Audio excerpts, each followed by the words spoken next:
How? That is the question. And if at first you don't succeed, winning is a matter of staying power.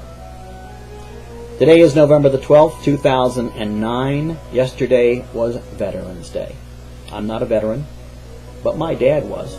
Navy man. I didn't have to go to Vietnam, but my friends did.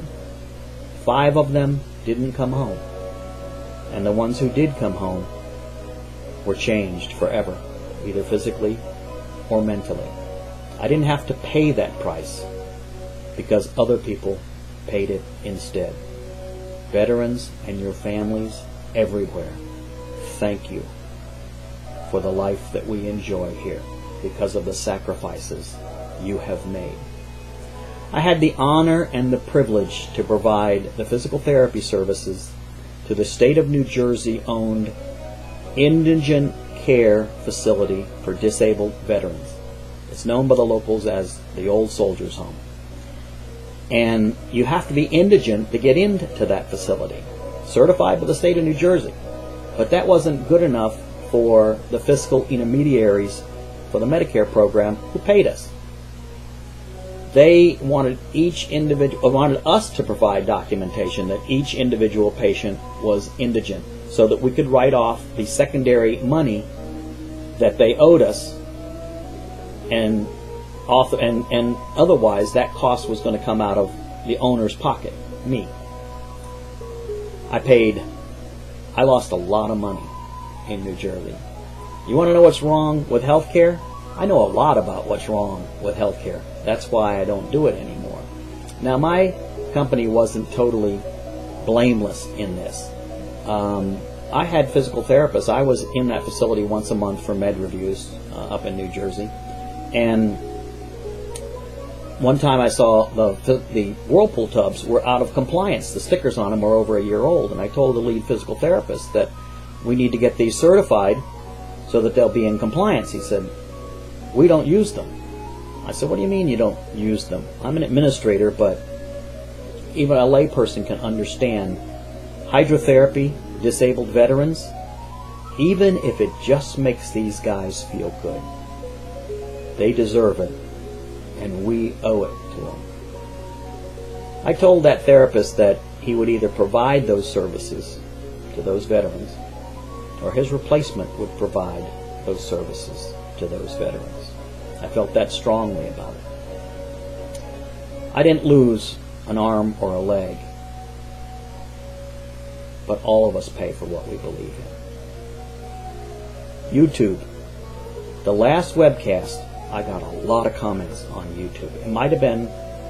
It was a lot about the WebBot comments that I made. But some of those comments were public, and they were posted under the video itself. And I want to thank you all for that. And the private comments as well. I wish they had been public comments because you provided links to CNN videos and things like that. Very valuable information. I wish everybody could have enjoyed that new knowledge that you had that I didn't. And I want to thank all of you for not posting anything derogatory or about my lack of knowledge or anything like that. Thank you. AIG.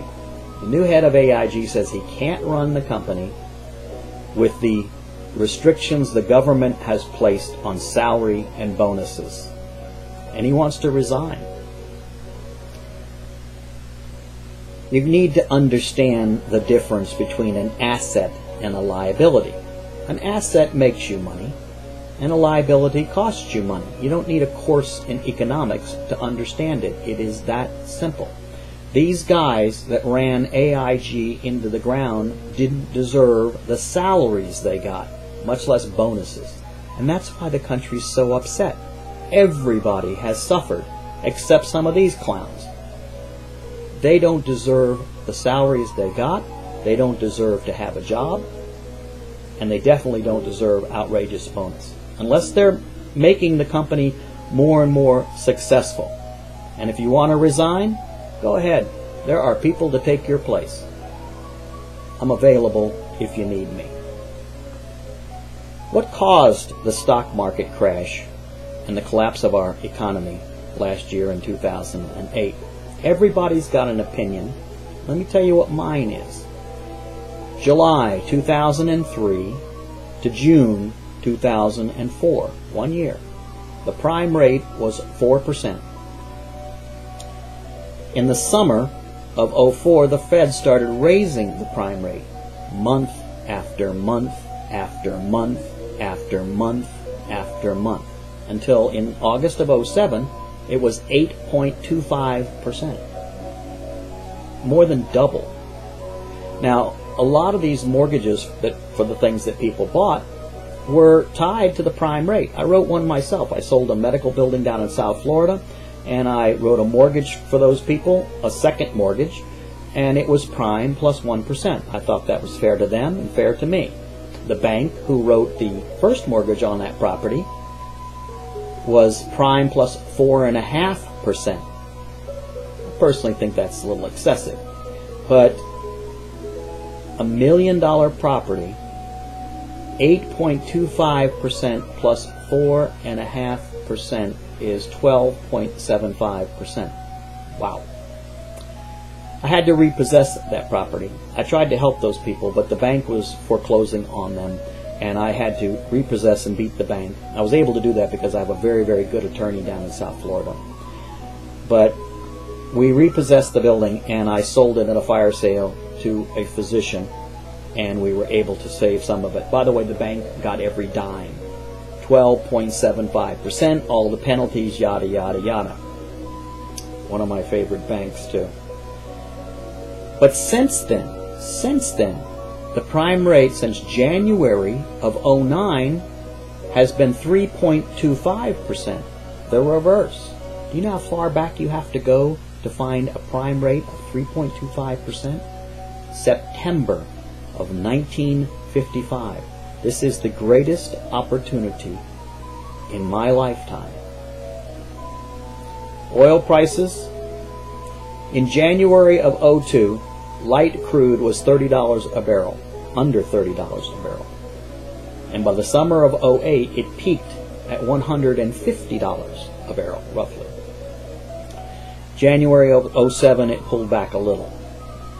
$4 and $5 gasoline was the result.